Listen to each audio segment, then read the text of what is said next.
Salut tout le monde, moi c'est Gaétan, je suis à Québec. Puis là, je vais faire une mise à jour importante sur la cible lumineuse.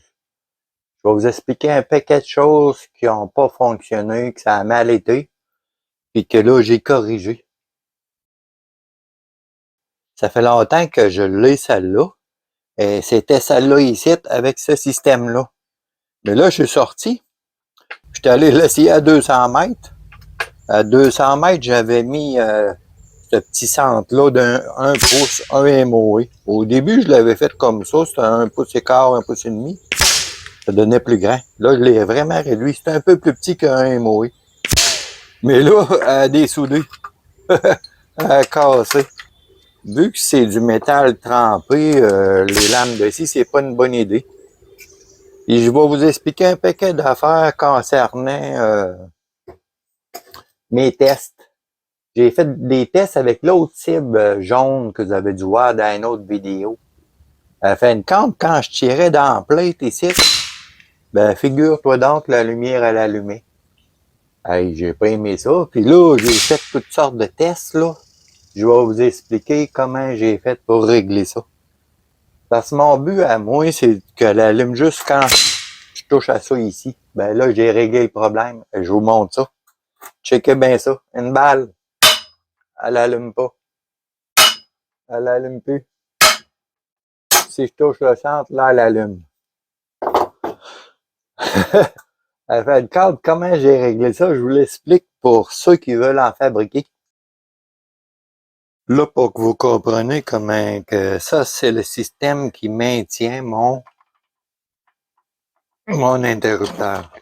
Je vais le dévisser pour que vous compreniez comment que ça fonctionne. Ça, c'est indépendant.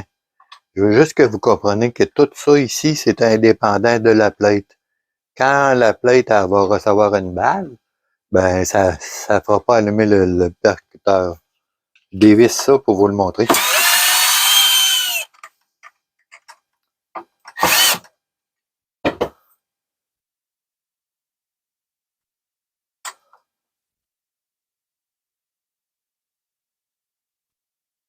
Ouais, toutes mes fils sont branchés. Je vais approcher le téléphone pour que vous compreniez le système.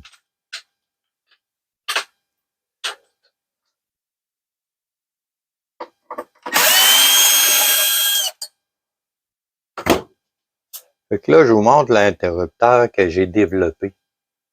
C'est tout simplement une pièce de métal grande comme ça, que j'ai percé 2 trous ici, puis j'ai mis 2 vis. En dessous, il y a un petit ressort. Je sais pas si vous voyez le petit ressort, il est vraiment pas gros. Ça permet que ça revienne automatiquement. Je sais pas si vous voyez, excusez mes doigts. Hop. Je vais essayer de vous le montrer. Ah, comme ça, vous allez voir mieux. On voit la botte. En fait, la botte, elle vient cogner ici. Ça fait allumer. C'est assez pour faire le contact. Le petit ressort ici, c'est assez pour faire reculer le shaft ici.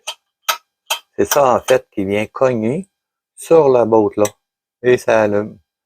Le petit ressort est assez fort que ça fait reculer ça ici. Fait que c'est ça que j'ai fait. Fait qu'en prenant le courant ici, j'ai réglé mon problème à cause de l'huile, tout ça. Fait que l'interrupteur, il est vraiment ici maintenant.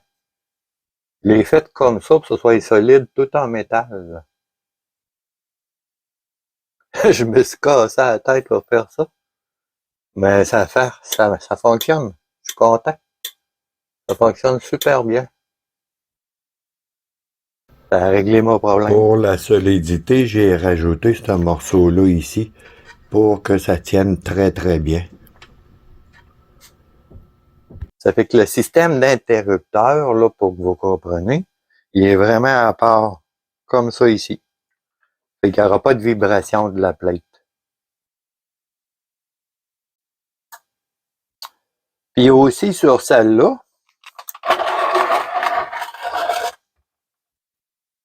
ce que je pense faire, là, j'ai mis un petit centre qui fait un petit peu plus petit qu'un MOE.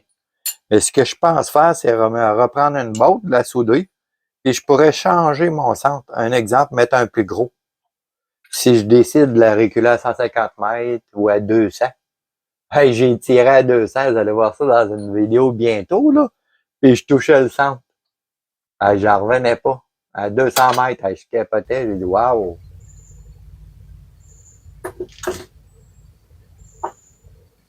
En tout cas, il y a beaucoup de recherche et de développement dans cette cible-là, ça paraît pas. Mais ça a été long avant que je trouve vraiment des bonnes solutions. Puis je tenais à vous partager le nouvel interrupteur que j'ai fabriqué. Si ça vous tente d'en faire, ça coûte rien. Hein. Ça fonctionne. Là, ça va bien. Là, je suis content.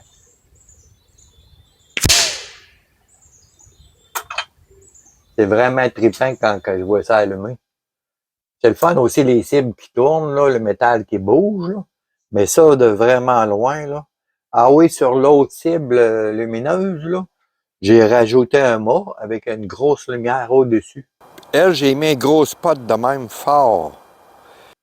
Là, je vois très bien. En fait, le petit boîte jaune que j'avais fait en plastique, là, à 300 mètres, je voyais pas. Puis ce que j'ai fait de nouveau, c'est que le fil il passe ici, dans un gros tube. J'ai choisi une grosse pièce de métal de même, à cause qu'en arrière, le fil, il est comme... c'est comme une affaire de même. C'est extensible. Fait que je me suis dit, je vais le cacher ici, pour que si je tire une balle en l'air là, pour pas y toucher, tu sais, parce que ça va arriver. Elle, ça va être ma cible pour 300 mètres environ. Puis là, j'ai pensé à des affaires. J'ai pensé fabriquer ça ici de différentes grandeurs avec le shaft puis changer. C'est rien qu'une affaire avec une boîte que je peux changer. Fait que ça se peut que j'en fasse des plus petites puis des plus grandes pour plus longue distance. Je vais voir. Et mes impacts, je les vois très bien sur 300 mètres. Là, je vois très bien les impacts. Fait que j'ai pas besoin de faire allumer la plate. Moi, ce que je veux, c'est que le centre allume pour être certain quand j'y touche. Fait que c'était ça les nouveautés. Bon, tiens les amis.